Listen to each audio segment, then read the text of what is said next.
after he is reborn. The first thing he does is sprint to the riverbank. He finds the biggest, fattest leech he can. Then he forces it down raw. Even as it writhes violently in his throat, he chokes back the urge to gag and swallows, because he knows the apocalypse is coming. A gamma-ray burst is about to sweep across the entire world. When it hits, every person will awaken a different power. It all depends on the last animal they consumed before the apocalypse arrived. Some people ate chicken. They became masters of song and dance. Others accidentally swallowed a leather belt. They transformed into 100-meter crocodiles, devouring everything in their path. In his past life, all he had eaten was a duck neck, so he became a rat, hunted by everyone, barely scraping by in the apocalyptic wasteland. This time, he is reborn with the Infinite Devour System. The stronger the creature he devours, the stronger he becomes. He remembers that in his past life, a leech like this eventually evolved into a terrifying beast that devoured all things. Staring at the leech squirming in the tank, he feels his stomach heave, but the thought of devouring it and growing stronger steals his nerves. He grits his teeth and reaches in. The leech thrashes free and bites back, sinking into his finger. Blood drips into the tank, and the leech goes into a frenzy. Rage flares through him. He stops caring about anything else. He snatches the leech and shoves it into his mouth. Congratulations, host. Mutant leech successfully devoured. Gene sequence extraction complete. The bite wound on his finger seals shut instantly. A surge of immense power floods through his entire body. He rushes to the mirror and freezes. His black hair has turned a blazing crimson, and his pupils have gone red. Stranger still, a mouth has appeared in the center of his right palm. He can feel clearly that it is capable of draining the blood from his enemies. With a single thought, the red hair and the palm mouth vanish, and he returns to his normal appearance. So he can toggle it at will. That makes things much easier. But the rush of excitement quickly gives way to urgency. Less than 2 days remain before the apocalypse. He still has 2 Devour slots left. He remembers that in his past life, a local tycoon named Yom Jin Gook kept a rare electric eel in his private collection. During the apocalypse, that eel mutated into a powerful beast. If he can devour it now, his power will leap forward dramatically. But as an ordinary person, he has no way to get close to Yom Jin Gook. However, Yom Jin Gook has a daughter named Yom Mi. She currently attends one of the top universities in the country.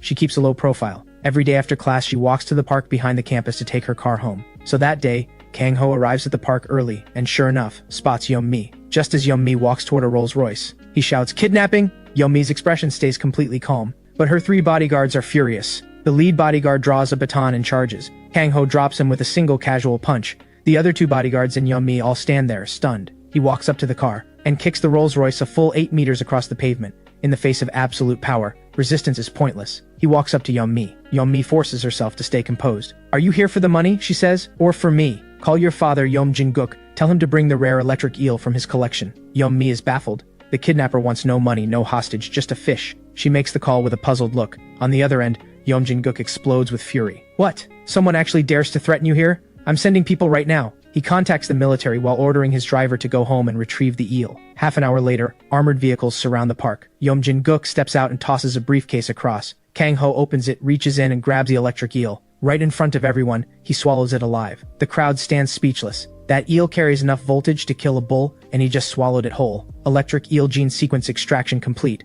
Scarlet Thunder armament acquired. With a thought, his black hair blazes red. His left hand conjures a snowball crackling with lightning. He tosses it casually. It explodes in a burst of electric arcs. Every soldier around him drops instantly. Only Yom Mi and Yom Jin Gook are left unharmed. He glances back at the 2 of them, then vanishes into the night. Less than 24 hours remain before the apocalypse. He has 1 Devour slot left. His target is a falcon at the city zoo, one that has already begun to mutate. By the time he takes a cab and arrives, he finds the falcon's feathers have hardened into jet black blades. It is using its beak to punch through the iron cage. He grabs the falcon by the throat and bites in. Congratulations. Mutant falcon successfully devoured. Gene sequence extraction complete. Thunder wings acquired. Capable of flight, lightning discharge, and feather blade attacks. Black wings unfold from his back. He launches into the sky to test the new ability. That is when his stomach lets out a loud growl. He flies toward the nearest large supermarket. Everyone inside takes one look at him and runs screaming in every direction. He ignores them all and heads straight for the fresh food section. He tears into raw beef with his bare hands, putting away over 20 pounds before he feels satisfied. Just as he finishes, his phone rings. It is Yom Mi. Her voice is frantic. "Kang Ho, something's gone wrong here. Some kind of humanoid monsters have broken in. Can you come?" He hangs up. The chaos has started early, he thinks. With a single thought, his reflection transforms in an instant. His black hair erupts into a blaze of deep crimson, and something like a tide of blood churns behind his eyes. Behind him comes a sharp tearing sound. A pair of wings, built entirely from jet black bone, covered in a web of fine blue-white crackling electricity, snaps open to nearly 4 meters wide. Every feather along the edges is razor sharp. Sparks of electricity fly off and scorch dark marks into the supermarket tiles. Black scorch marks bloom across the floor. The people still inside scream even louder and scramble desperately into the corners. Kang Ho does not spare them a glance. The raw beef has just barely taken the edge off his hunger. In its place surges the falcon's predatory hunger and the eel's savage electric power, both thundering through his veins. He bends his knees slightly. The tempered glass skylight above him shatters on cue. A figure wrapped in crackling lightning rockets into the sky. Below, the familiar city skyline is twisting and rotting fast. The lights are going out. Not a clean blackout, but a patch-by-patch dimming, as though something is greedily swallowing the light. Columns of thick smoke rise in several places. Fire glares between the darkened buildings. From further away come howls that do not sound human, and scattered bursts of gunfire. It really did come early. Kang Ho's red pupils contract. His thunder wings beat at full force. His body carves a blurred blue-white streak through the low sky as he races toward the Villa district on the west side of the city. Through the howling wind, he can clearly see the chaos on the streets below. Vehicles have crashed into each other, trailing smoke. People are sprinting in every direction, each one pursued by a dark shape moving with an unnatural posture but terrifying speed. A stray dog, several times its normal size with bloodshot crimson eyes, pounces on a pedestrian. The smell of blood reaches him even at this altitude. The stench of the apocalypse is thick and suffocating, Kang Ho thinks. In his past life, the gamma-ray burst swept the globe at the exact moment the 48-hour countdown ended. Why has it come early this time? Is it a consequence of his own rebirth, or something else entirely? The thought flashes through his mind and he shoves it aside. This is not the time for that. Yeom Mi cannot die, at least not yet. Yeom Jin-guk's massive supply stockpile and the Villa district, a naturally defensible base still taking shape, are the most critical foundations of his plan. And the humanoid monsters Yeom Mi mentioned on the phone, those are D-rank, a far more troublesome threat. At that thought, Kang Ho pushes his speed even higher. The iron railings around the villa perimeter have been violently twisted, tearing open gaps. In the garden, several bodies in bodyguard uniforms lie in contorted positions on the ground. Blood is splattered across the manicured lawn and the decorative stones. About 8 dark figures are laying siege to the villa. They have roughly human outlines, but their skin has turned an unnatural ashen white, like corpses dead for a long time, yet they move with horrifying speed. They run on all fours like animals. From the tips of their fingers extend sharp black spurs resembling bone. They are clawing and slamming frantically against the villa's heavy hardwood doors and bulletproof windows. The glass is already webbed with cracks. One of them seems to catch a scent from above and snaps its head upward. Kang Ho gets a clear look at its face. The features are still there, but utterly warped. Its mouth is split open to the ears, revealing a jagged mess of fangs. Its eyes are a cloudy, milky white, with no pupils at all. They have nothing left inside them but a naked, ravenous hunger for living flesh. D-rank humanoid corpse variants, the most basic and most common monster of the apocalypse. Roughly twice the strength and speed of an ordinary person. No intelligence, nothing left but hunting instinct. But in large numbers they are still dangerous. Through a second-floor window, Yeom Mi's face flashes into view, pale and terrified. But her hands are clutching something tightly, emitting a faint green glow. Kang Ho's wings give a powerful beat. He drops into a sudden dive, so fast he leaves an afterimage trailing in the air. 3 humanoid corpse variants below detect him at the same time and leap up with a shriek. They swing their bone claws at the sky. Kang Ho does not even bother with lightning. He simply sweeps his thunder wings sideways in one savage horizontal slash. A teeth-grinding, slicing sound fills the air. The first 2 corpse variants are cut into 4 or 5 pieces while still in midair. Dark, reeking blood and chunks of viscera rain down through the air. The third takes the sweep full in the chest.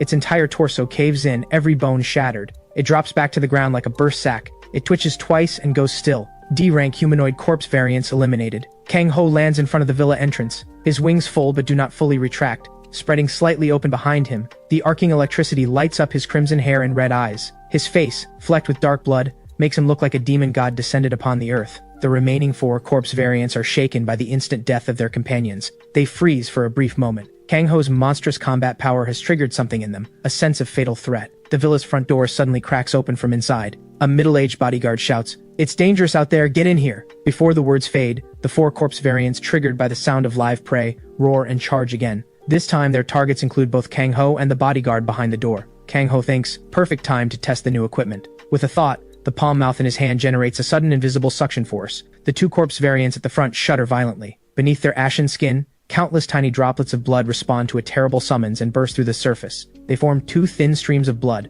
like arrows, and are sucked into the palm mouth with a sharp hiss. The 2 corpse variants shrivel up at a visible speed. Their movements lock up and they collapse to the ground. The other 2 corpse variants are already closing in. Their bone claws tear through the air, slashing toward Kang Ho's face. Kang Ho does not dodge. He raises his arm casually and growls, "Scarlet Thunder Armament!" Blinding blue-white electricity erupts from his left arm and rapidly spreads and condenses, forming a solid gauntlet of pure lightning energy that encases his entire forearm and hand. The gauntlet is a deep red, with currents of electricity coiling across its surface like serpents. He clenches his left fist and drives it straight into the incoming bone claws. No technique, pure force and energy crushing everything in its path. A sickening crack. The moment the bone claws touch the Scarlet Thunder armament, both claws and arms explode into dust. The shockwave of the lightning-laced punch hammers into their chests without slowing down at all. The two corpse variants are sent flying as though hit head-on by a speeding truck. They fly backward faster than they charged forward. They crash through two ornamental trees in the courtyard, snapping them clean. Then they crumple in the distance like wet rags.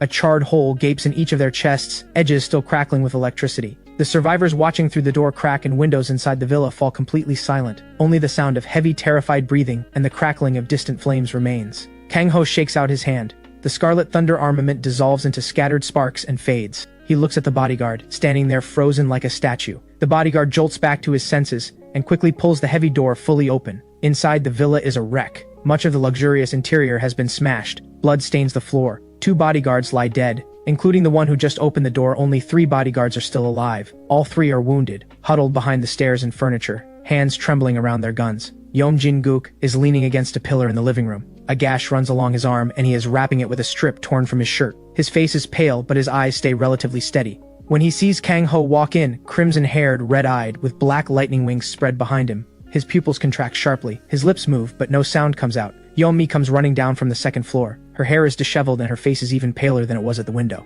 But she is clutching tightly in both hands a fist-sized, translucent jade-green stone. The stone radiates a soft green glow, forming a dome of light roughly 2 meters across. That envelops her completely. The dome looks fragile, but it was this barrier that held back several waves of corpse variant assaults on the staircase. Yeom voice trembles as she says, "Kang Ho." She stares at the man before her, utterly transformed, barely recognizable as human. Yeom almost cannot bring herself to acknowledge him. Just hours ago he swallowed a live electric eel in the park. The image of him dropping soldiers is still vivid in her mind, but compared to the killing aura rolling off him now, as he walks in from a field of bodies and blood, the Kang Ho from the park seems almost gentle. Kang Ho gives a short acknowledgement. His gaze sweeps over the jade stone in Yeom hands, and the barrier surrounding her. A barely perceptible flicker passes through his red pupils. The B-rank jade barrier awakening catalyst is indeed with her, just as he expected.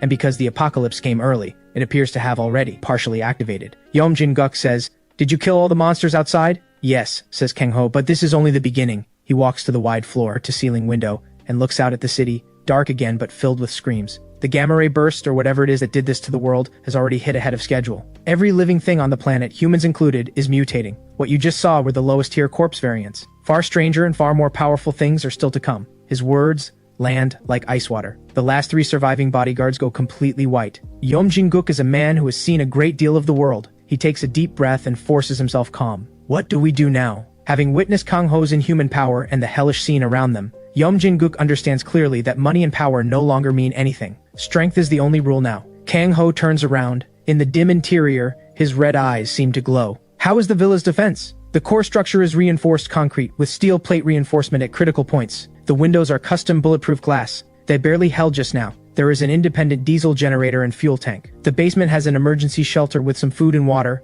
but not much. It was designed for short-term use. Not enough. Bulletproof glass cannot hold up against sustained pounding. The generator noise will draw monsters. The shelter is not safe. If you want to survive, hiding is not the answer. This place needs to become a base you can defend, hold, and strike from. Yeom says with a puzzled look. A base? Clear every monster and unknown threat from the villa district. Build a defensive perimeter around this location. Gather supplies. Bring in reliable survivors. Kang Ho's gaze sweeps across the remaining bodyguards. Do you want to live? The bodyguards nod frantically. Kang Ho speaks in a tone that leaves no room for argument. Yeom, that thing of yours. He points to the jade stone in her hands. How long can you keep it going? And can you expand the range? Yeom hesitates, then looks down at the smooth stone in her hands. She tries to focus, and the jade's glow seems to brighten slightly. The pale green barrier slowly expands, eventually stretching just enough to cover most of the living room and reach Kang Ho near the door. I think so, but it's tiring. Cold sweat is already beating at Yeom temple. All defensive abilities are like this in the early stage. Use it sparingly. Save it for when it truly matters. Kang Ho nods with satisfaction. This is better than he expected. He turns to Yeom Jin-guk. You are badly injured. Rest. Then contact any of your people who are still mobile and take stock of everything usable. Food, water, medicine, fuel, tools, weapons, everything. Make a list.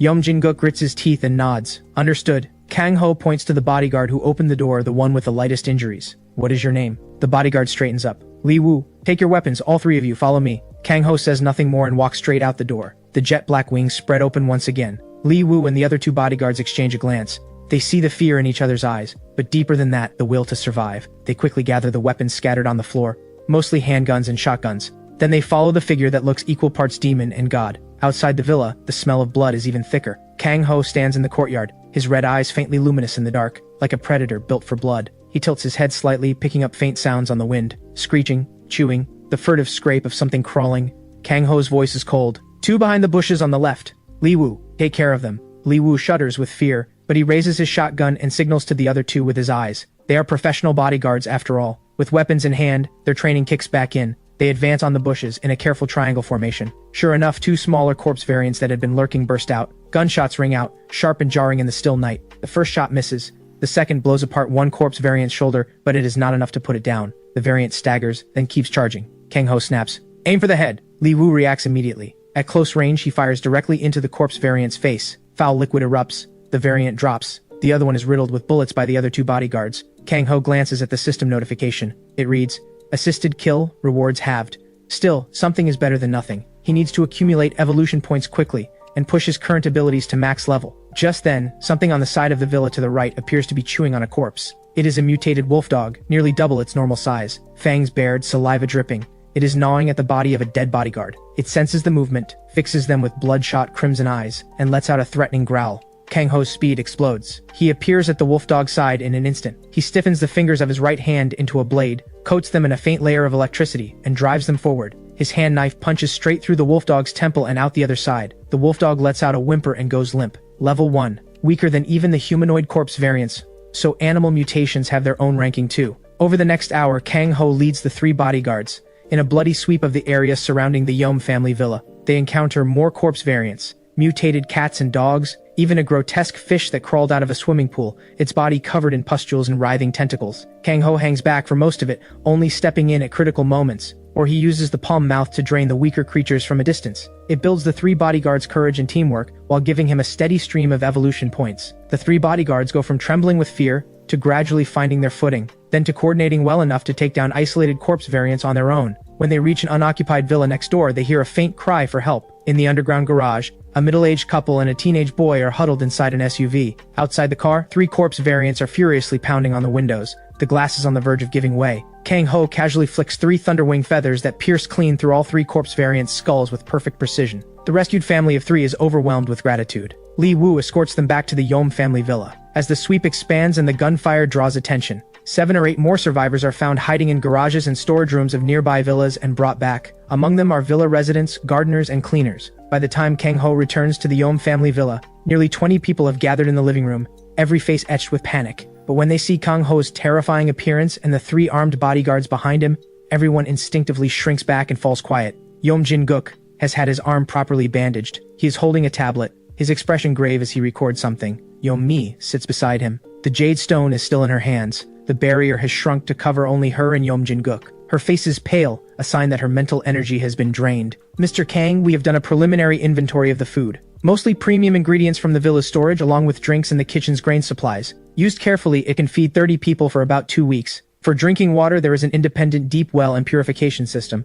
That can last much longer. For medicine, there are basic household supplies. The diesel generator still has more than half a tank of fuel. There are several vehicles in the garage with some gasoline. Additionally, I have 2 modified hunting rifles and some ammunition hidden in a concealed compartment in the shelter. But it is nowhere near enough. Kang Ho scans the list. It is roughly what he expected. Yom Jin-guk is a wealthy man, not an arms dealer. Having this much is already fortunate. Power goes first to the perimeter security grid and lighting. Food is to be managed centrally and rationed. Find every container that can hold water, and fill them all from the well. Hand all medicine over to whoever has some medical knowledge for centralized storage. Kang Ho issues the orders quickly, his voice calm but carrying an authority that cannot be questioned. Li Wu, the 3 of you are now the security team leaders. Pick out a few men who look brave and reliable, and run them through basic training. They are responsible for perimeter watch and internal patrols. Any sign of trouble, fire a warning shot immediately. Li Wu responds loudly, yes sir. The other 2 bodyguards straighten up as well. In this apocalypse, being given a role and a weapon means something. It means you are trusted. Yom Mi asks weakly,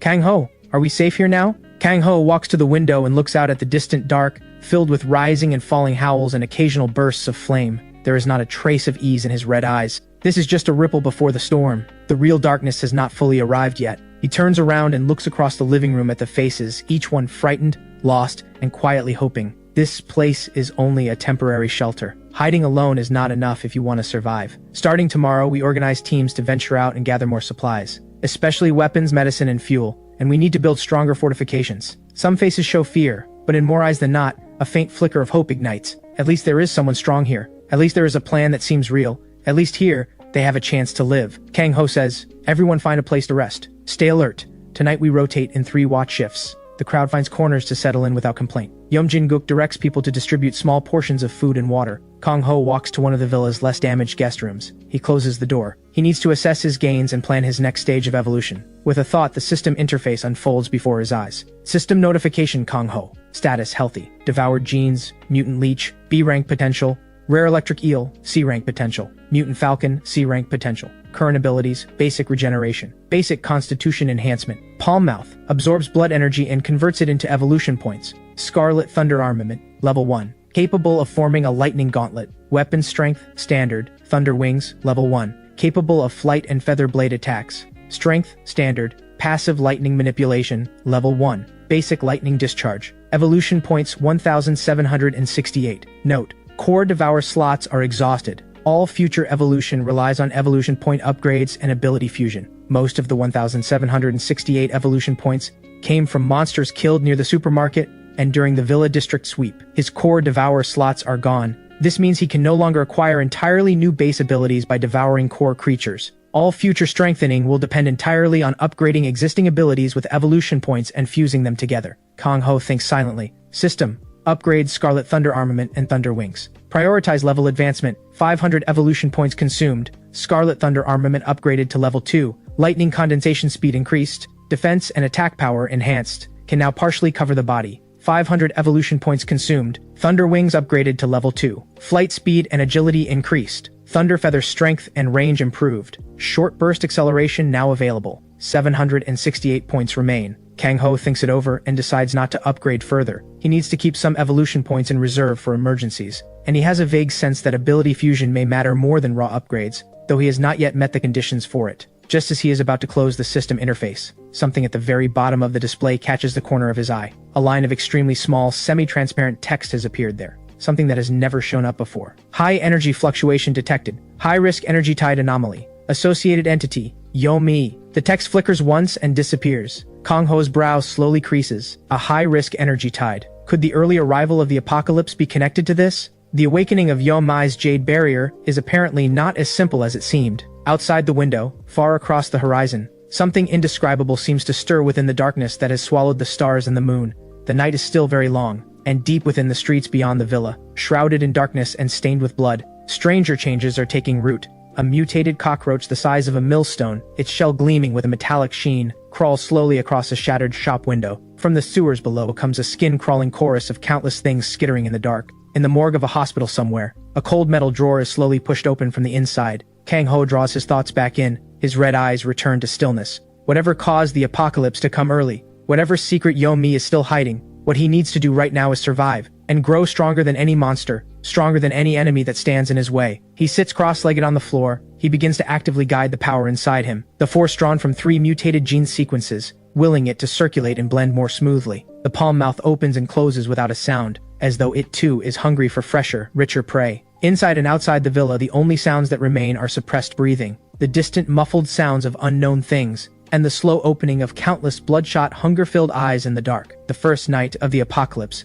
has only just begun. Darkness seeps into every corner of the villa district like thick, viscous ink. Inside the Yom family villa, only a few emergency lights are running on the diesel generator, casting a dim, yellowish glow that barely holds back a small patch of the unsettling dark. Over 20 people sit or lie crammed into the living room and the adjoining rooms. No one sleeps soundly. Every distant howl, every gust of wind pushing through a broken window frame, sets off a ripple of suppressed unease and quickened breathing. Kang Ho sits cross-legged on the floor of an empty bedroom on the second floor. His crimson hair and red eyes have been retracted, returning to his ordinary black-haired appearance, but the cold sharpness between his brows cannot be hidden. He is not truly asleep. Most of his awareness has sunk inward. He guides the warm current inside him, a blend of the leech, the eel, and the falcon's gene energies, flowing slowly along some deep, instinctual circuit. With each cycle, he can feel the faint growth of power and a more refined sense of control over his abilities. The palm mouth lies quiet and dormant, but its thirst for blood persists like background noise, always there. Suddenly, without warning, a bone-deep sense of being watched cuts through his nerves, not through sound or smell.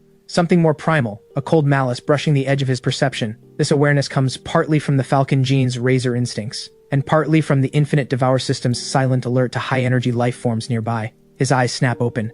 A red gleam flashes deep in his pupils and is gone. His figure is already at the window, silent as a ghost. He peers through the gap in the torn curtain. Beyond the halo of the emergency lights in the courtyard stretches total darkness. But with his enhanced vision, he can tell that the shadows among the bushes have grown heavier than before. There is a faint, bloody smell in the air, different from the rot of corpse variants, and something else, something wet and thick with mud. Kang Ho thinks, not a corpse variant. Their malice is more direct, more frenzied. Whatever is outside the window carries a cold, patient cunning. From below comes the faintest sound of something hard scraping against the wall. Very faint, but in the silence of the night to Kang Ho it is unmistakable. What moves fast? Kang Ho says in a low growl, his voice quiet but carrying through every corner of the villa. At the same moment he flicks his right hand. A thin blue-white arc of electricity flies from his fingers and hits an empty metal bucket in the corner of the first-floor living room with pinpoint accuracy. A loud clang explodes through the silence. Every survivor jolts awake, instantly alert. Li Wu and the two bodyguards on guard duty leap to their feet and grab their weapons. They look up toward the second floor, where Kang Ho is, eyes full of alarm. Weapons ready! Hold the doors and windows! Something has come in! Before the words have fully settled, a crash from the back of the villa, and a kitchen window already cracked by the earlier corpse variant assault is blown apart completely. A dark shape explodes inward in a shower of glass and hits the floor without a sound, fast as a ghost. Behind it, a woman survivor near the kitchen screams. The thing reveals itself in the dim light, roughly the size of a large dog. It moves on all fours, but its form is closer to a gecko.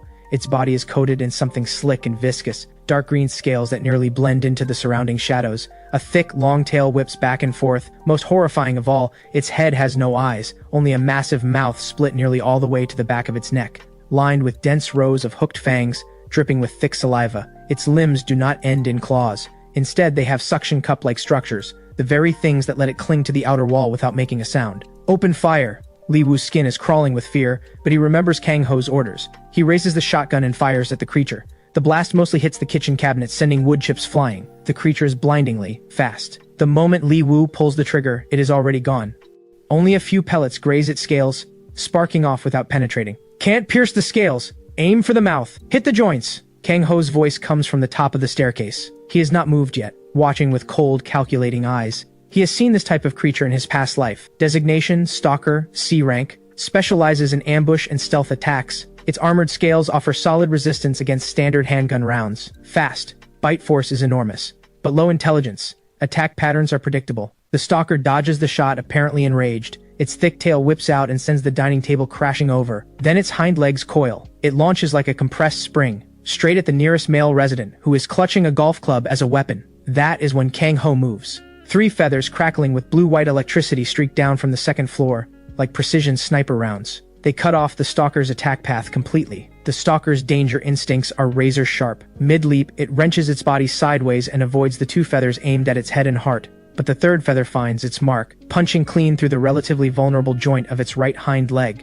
A piercing screech tears through the air. The stalker's right hind leg is skewered by the thunder feather. Lightning detonates on impact. It loses all balance, unable even to stand. Thick green blood oozes from the wound. Li Wu and the other 2 bodyguards seize the moment and open concentrated fire on the downed stalker. This time, with the injured area's defense compromised, the bullets punch through. At the same moment, a crash and the sound of shattering glass come from the front door. 2 more stalkers are forcing their way in. The survivors in the living room cry out and scramble back. A few bolder men snatch up vases and level them at the entrance, hands shaking. Kang Ho barks, Yeom Mi, who has been sitting rigid beside Yeom Guk, with the jade stone clutched in both hands, jolts at the sound of her name. She watches the stalker's grotesque head forcing itself through the shattered glass of the doorway. Fear nearly suffocates her, but survival instinct and Kang Ho's cold command override it. She clenches her jaw and pours every last scrap of focus into the jade stone in her hands. A soft jade-green glow explodes outward from her. In an instant, it forms a translucent green barrier that covers most of the living room,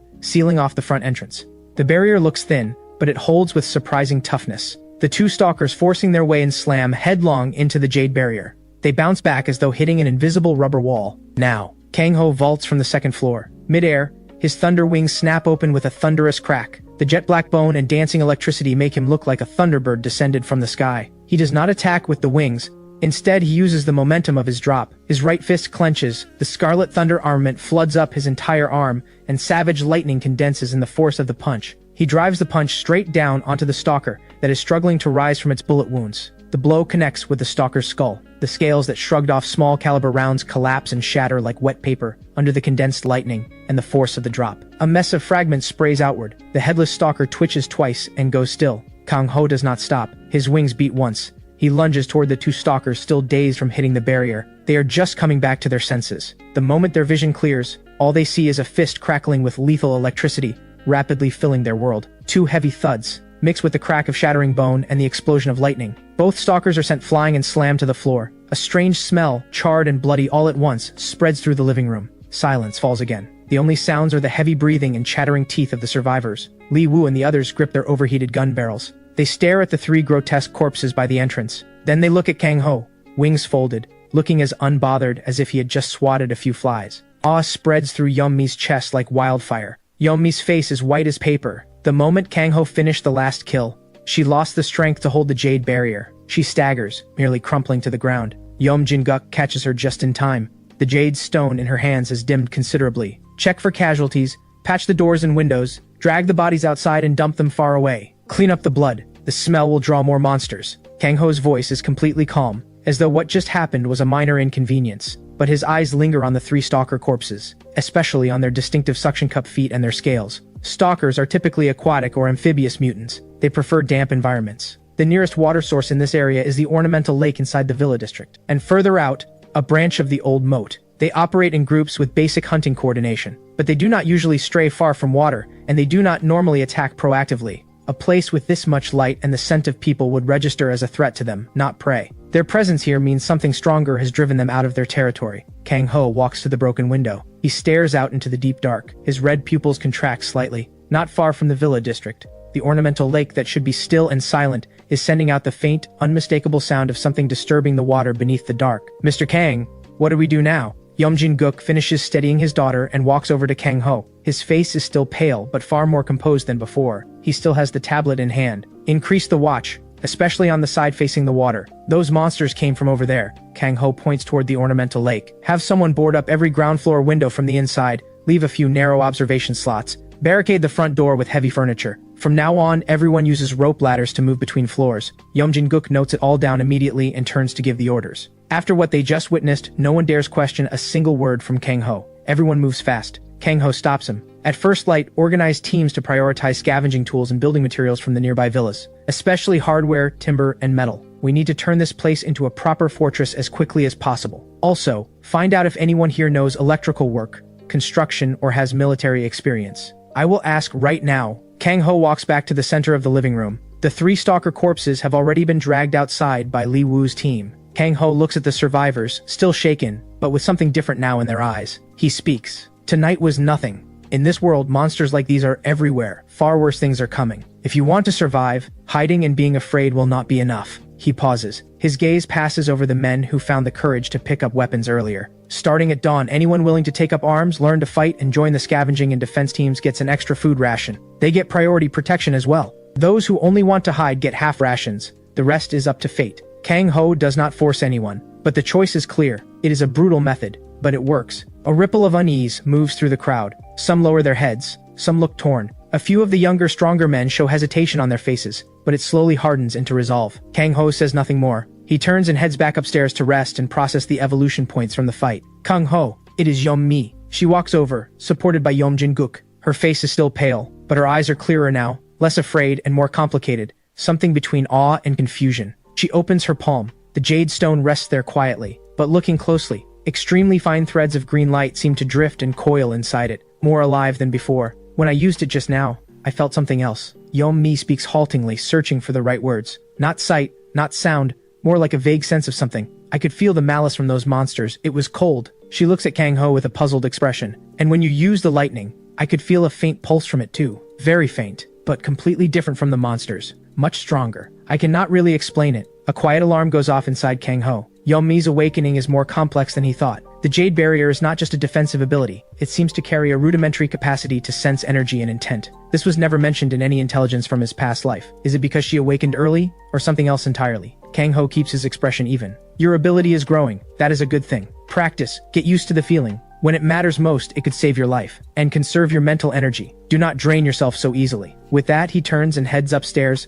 leaving Yeom-mi staring thoughtfully at his back. Yomi looks back down at the jade stone in her hands. The faint green threads inside seem to sway gently, as if responding to her thoughts. Back in his room, Kang Ho does not begin cultivating. He pulls up the system interface again. The line at the bottom is gone, but he remembers every word. High energy fluctuation detected. High risk energy tide anomaly. Associated entity Yomi. The apocalypse came early. The stalkers appeared where they should not have. Yomi's unusual perception ability. These threads seem connected. He walks to the window, but this time he is not looking at the ornamental lake. He looks toward the distant city center. That patch of sky seems darker than anywhere else, and barely visible behind the clouds. A deep red haze drifts, so faint that no ordinary person would notice it. Not fire, something deeper. In his past life, after the gamma ray burst, the sky would occasionally produce a similar crimson aurora. It was called the bloodstone phenomenon. Kang Ho's gaze shifts toward the ornamental lake. The faint sound of disturbed water carries from that direction. Whatever drove an entire group of C-rank stalkers from their territory might make excellent prey, and a creature from the water might fill certain gaps in his current ability set. He sits cross-legged and does not spend evolution points yet. Instead, he sinks his awareness into his palm and coaxes the small, grotesque palm mouth to slowly surface. He recalls the sensation of draining the stalker's blood earlier. He tries to reach deeper into that devouring, converting force, to understand it more deliberately. Dimly, he senses that behind the palm mouth lies something vast, an unfathomably deep space. Something inside it stirs with a quiet hunger for a particular substance in the stalker's blood. It seems that devouring different creatures yields different things. Kang Ho says, System. Upgrade Scarlet Thunder armament to level 3. System notification. 500 evolution points consumed. Defense significantly enhanced. A golden gleam flashes through Kang Ho's eyes. This upgrade exceeds his expectations. The lightning gauntlet can now cover his entire body, combined with the blood draining effect of the palm mouth. His sustained combat capacity and recovery will be transformed. Kang Ho continues. System. Upgrade Thunder Wings to level 3. System notification. 500 evolution points consumed. Range increased. The upgrade is complete. A surge of power far greater than before rushes through him. With a light thought, a dense solid energy armor erupts across his entire body, thick currents of electricity coiling across its surface. Even his face is covered by a fierce lightning visor, leaving only his crimson eyes exposed. The jet-black thunder wings spread slightly behind him, electricity crackling and snapping. The feathers along the edges gleam with a cold, metallic light. He closes his fist gently. Lightning bursts between his fingers and hums softly in the air. He has reached the peak of B rank, even brushing the threshold of A rank. Kang Ho feels the immense power surging inside him. He feels considerably more confident about whatever is lurking in the ornamental lake come daylight. He retracts everything and returns to his ordinary appearance, but the power behind it is unmistakably different now. Dawn is approaching. Pale light struggles through the heavy cloud cover, casting a leaden gray across a world in ruins. Inside the villa district, the once manicured trees and shrubs are knocked askew. Dark red bloodstains and unidentifiable slime coat everything. The air is thick with the lingering stench of burnt flesh, blood, and faint decay. Inside the Yom family villa, everyone is already awake. Or rather, most of them never slept at all. Under Yom Jin-guk's direction and Li Wu's supervision, everyone quietly carries out the tasks Kang Ho assigned. Every ground floor window is reinforced from inside using whatever boards, furniture pieces, and even salvaged door panels can be found. Only a few narrow observation slots are left open. The front entrance is barricaded with heavy hardwood bookshelves and sofas. Every container inside the villa is gathered and filled with water drawn from the deep well and run through the basic filtration system.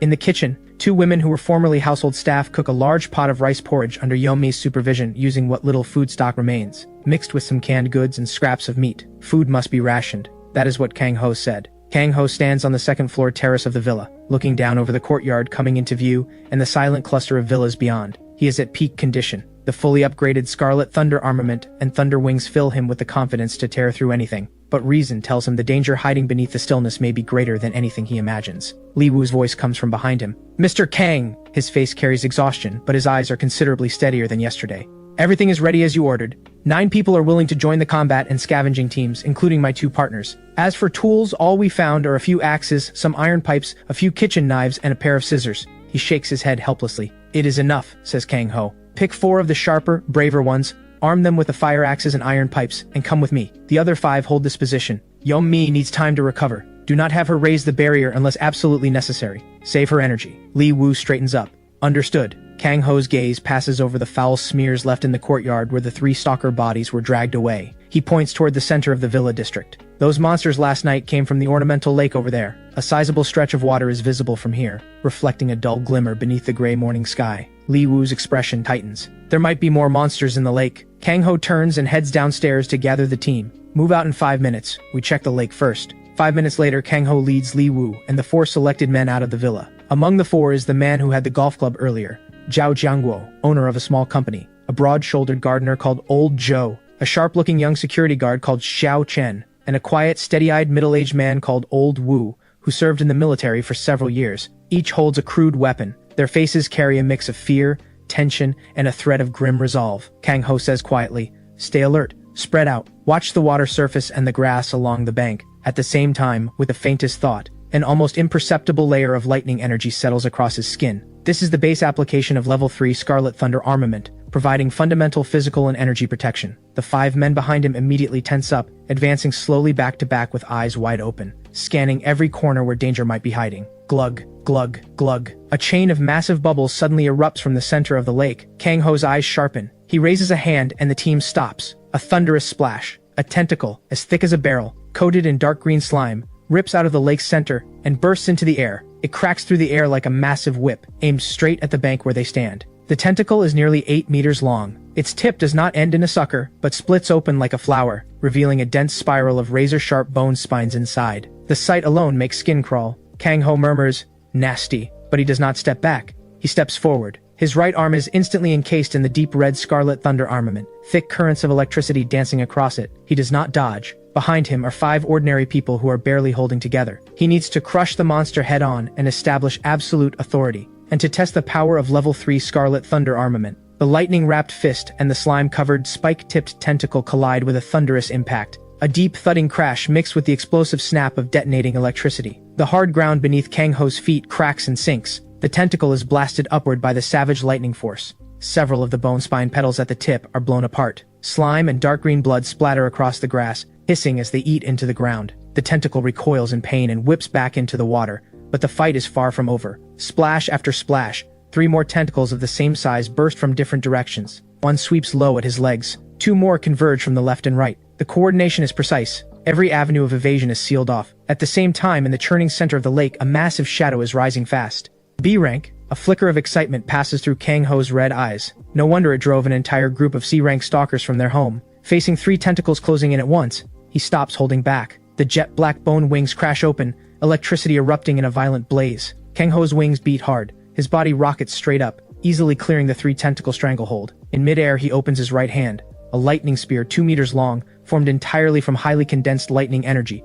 materializes in his grip in an instant. The spearhead blazes with blinding electricity. Kang Ho's arm muscles surge. He hurls the lightning spear with full force toward the massive shadow rising from the lake's center. The spear tears through the air with a sharp thunderclap. It trails a blue-white tail of flame like a bolt of divine judgment and drives straight toward the lake's heart. Just as the spear is about to connect, the surface of the lake explodes. A colossal creature reveals itself, something nearly impossible to describe in words. It resembles a dark green fleshy mass, scaled up beyond all reason, over 4 meters across, its surface covered in weeping pores that ooze thick slime. At the top, there are no eyes, only a massive mouth ringed with rows of jagged teeth. Around its body thrash 8 of those same terrible tentacles. Kang Ho identifies it instantly. He has seen something like this in his past life. Designation, Abomination Tumor, Tenacious Vitality, Tentacle Strength is extreme, carries neurotoxin and corrosive slime, specializes in ambush. Weaknesses, Fire, Intense energy strikes, and its core, the central brain or nerve cluster. The lightning spear hits the Abomination Tumor dead on.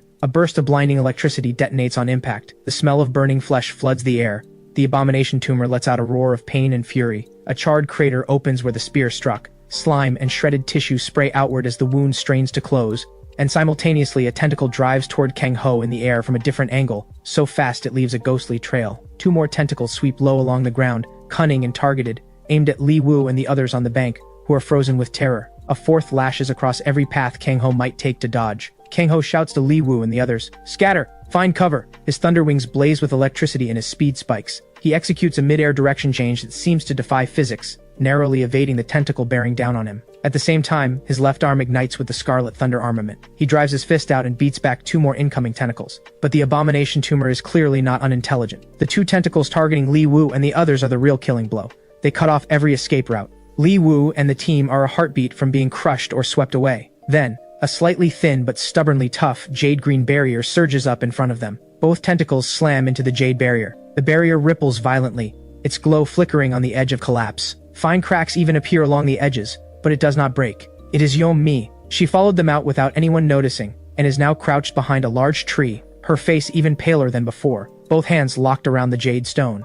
A trace of blood seeps from the corner of her mouth. She is clearly pushed far past her limit. A sharp light flashes through Kang Ho's eyes. Yeom-mi's barrier cannot hold much longer. And this creature's regeneration is powerful. He needs to end this fast and find the core. He stops conserving. His thunder wings burst to full power. His body carves a lightning trace Z-shape through the air, punching through the two blocking tentacles in an instant. He dives directly toward the abomination tumor's wide-open, tooth-lined maw. The abomination tumor seems to sense a lethal threat. All 8 tentacles curl back frantically, trying to shield its head. At the same time, the massive mouth spews a torrent of dark green venom, reeking and corrosive. Scarlet thunder armament, full release. Deep red lightning energy erupts from every part of Kang Ho's body, no longer just covering one arm. It forms a full-body armor that encases him completely, savage in shape, with a lightning visor covering even his face. The abomination tumor's dark green venom splashes against the armored lightning and is deflected instantly, hissing against the surface but unable to penetrate a single millimeter. Level 3 Scarlet Thunder Armament's defense far exceeds anything before it.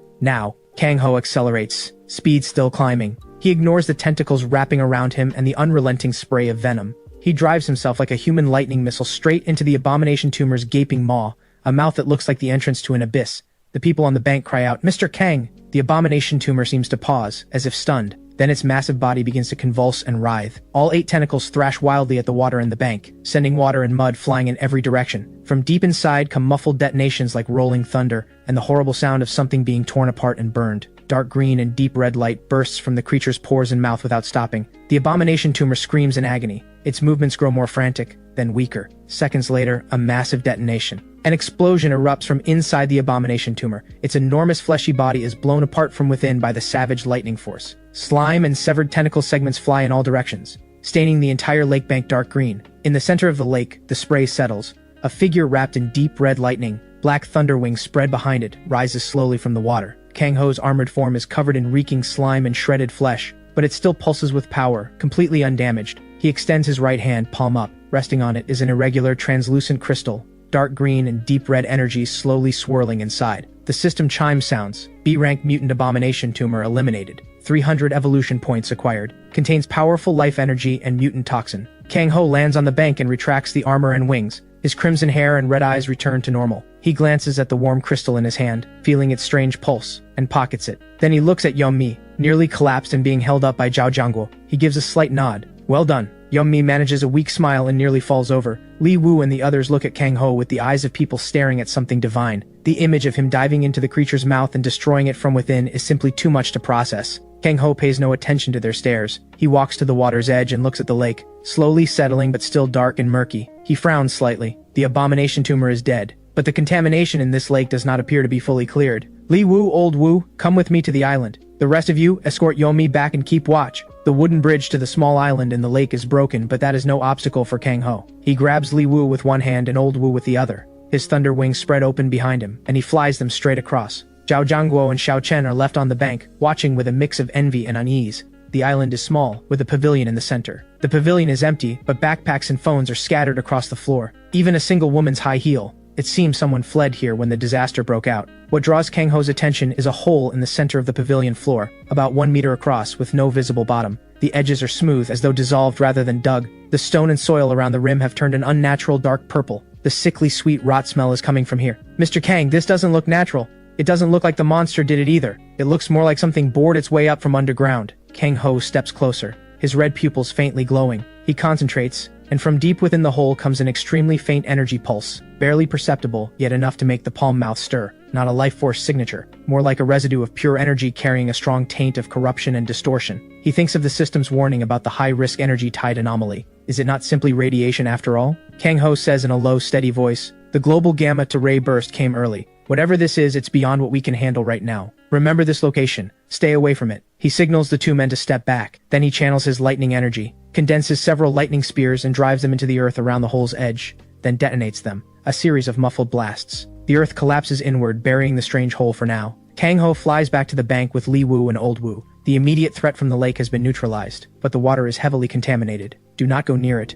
Do not use the water from here. That's enough for today. Back to base. This afternoon we start scouting the 2 nearest villas from our base. Collect everything useful. Priority is tools, medicine, fuel, and non-perishable food. If you run into a small number of monsters, work together like before. Build the experience. If you hit something you cannot handle, signal me. I will deal with it. The group returns to the villa. Yeom-mi is helped off to rest. The others begin preparing a simple lunch and quietly processing the morning's events. Kang Ho goes alone to the rooftop terrace. He takes out the abomination tumor's core crystal. In the dim daylight, the energy inside it drifts slowly, giving off an aura that is both alluring and dangerous. He reaches out with his consciousness toward the system. System notification, special energy crystal detected. Contains life energy, mutant toxin, and a faint high-risk contamination trait. A large number of evolution points and trait fragments. Kang Ho thinks evolution points matter, but rapid regeneration and acid resistance sound highly practical, especially the latter. It would close a real gap in his defenses against corrosive attacks. The neurotoxin trait might have uses, but his current approach relies on lightning. Toxin is not essential right now,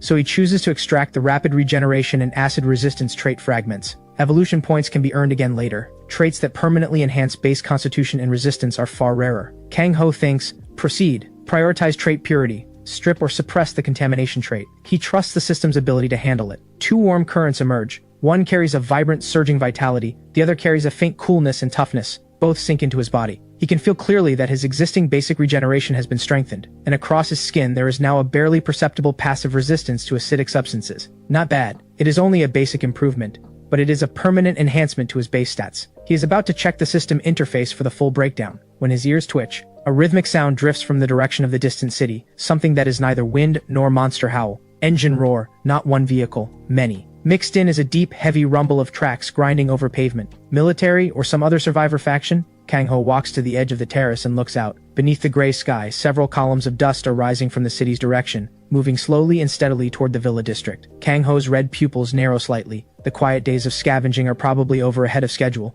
The engine roar grows from distant to close, mixed with the heavy thudding of tracks grinding over road, like a steel beast slowly closing in. It shatters the dead silence of the villa district's morning. Sure enough, infantry fighting vehicles on tracks. No scattered band of survivors could field equipment like this. Military, or private forces using military colors. Kang Ho's mind races. In his past life, order collapsed far faster than anyone expected in the early apocalypse. Many scattered military units and powerful awakened factions move fast to seize resource points and set themselves up as independent powers. From downstairs come the sounds of hurried footsteps and commotion. Li Wu and the others have heard it too. They grab their crude weapons and cluster tensely at the windows, watching. Yom Jin-guk supports a still pale Yom Mi as they both come to the living room. Every eye turns instinctively toward the terrace where Kang Ho stands. Kang Ho turns and comes downstairs, his stride steady. In the living room, over 20 pairs of eyes fix on him at once. A convoy is approaching. Heading this way, large numbers, heavy weapons. Li Wu, take everyone to the second floor and above. Find solid rooms and stay out of sight. Do not come out. Do not make a sound. Not until I give the order. Yom Mi, conserve your energy. Do not use your ability unless there is absolutely no other choice.